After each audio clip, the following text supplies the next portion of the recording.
Hey guys, if you've been on my channel before, you know that All the Light We Cannot See is my favorite text on the syllabus right now. Granted, I haven't read all of the books, but I've read majority of them, and this one is definitely up there. So I think you're very lucky if you're studying this text.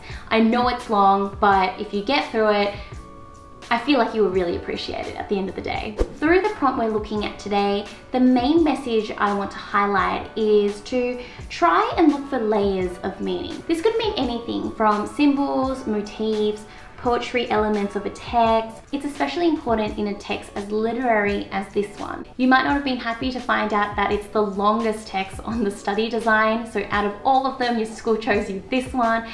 But I think it's really well deserved because it's a beautiful, well-written book that took out the Pulitzer Prize in 2015, which is basically the prize of all prizes to get as an author.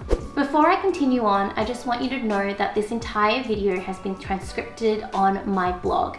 I've also included a few extra details that I won't have time to include in this video, so feel free to go and check that out in the card and description box below. In this novel, Anthony Doerr tells the World War II story through a unique lens, or rather, a unique combination of lenses, as he sets a 16-year-old French girl and a 17-year-old German boy on an unlikely path of convergence.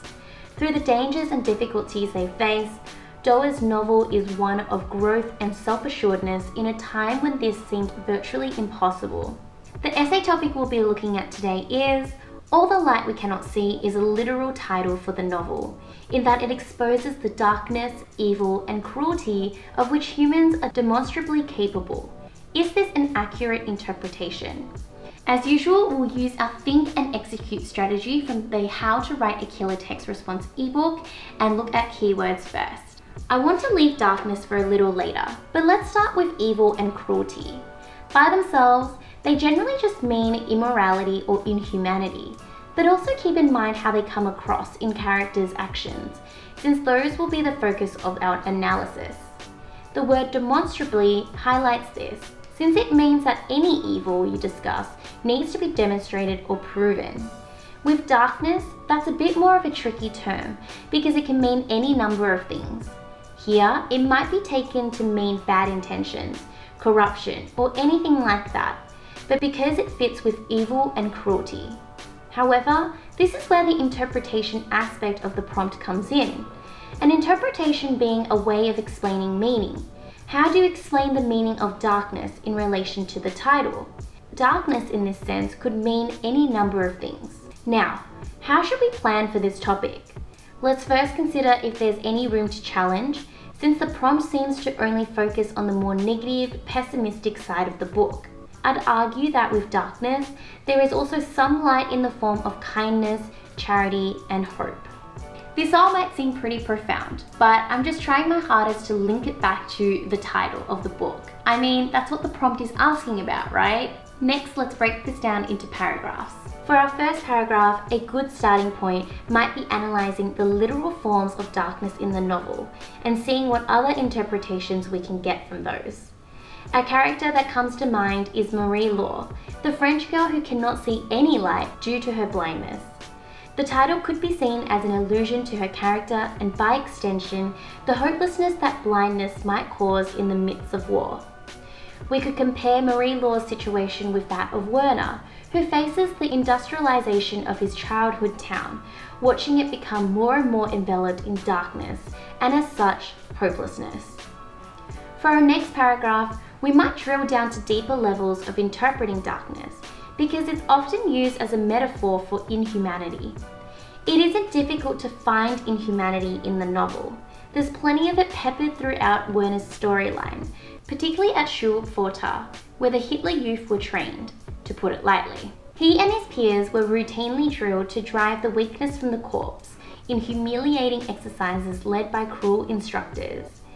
They were also sometimes driven to cruelty towards one another, and Frederick, Werner's bunkmate, is relentlessly bullied for his perceived weakness. So by now, it's clear that the novel demonstrates humans' capacity for experiencing darkness, as well as inflicting it upon others. But across these two layers of meaning, could there be any room for challenging these interpretations? This is something we should look at in our third body paragraph. Here, I would probably argue that just as Doa explores various forms of darkness, there is also enough light which allows some characters to overcome or escape from the darkness. These manifestations of light also require you to think about the different symbolic layers of the novel. On one level, for example, looking at light literally, there's the message on Werner's radio that teaches us that, even though the brain is sealed in darkness, the world it constructs is full of light. A deeper level of meaning to this may refer to the sense of scientific wonder and discovery which sometimes brings light to Werner, and also Frederick, his bunkmate at Schopfurter, when their lives there are at their most dark. Consider how just as darkness has levels of interpretation and symbolism in this book, so does light, hope and joy, rather than just evil and cruelty. And that's it! Always delving deep into meaning can help you make use of motifs, symbolism and imagery. I wanted to also say thank you to Mark, one of my amazing tutors on my private tutoring team at Lisa's Study Guides. I will make sure to link him down in the description box below for you in case you ever wanted tutoring with him. Also down in the description box will be several links back to the blog for certain text response advice, including for your text response SAC. So good luck with your studying and talk to you soon. Bye!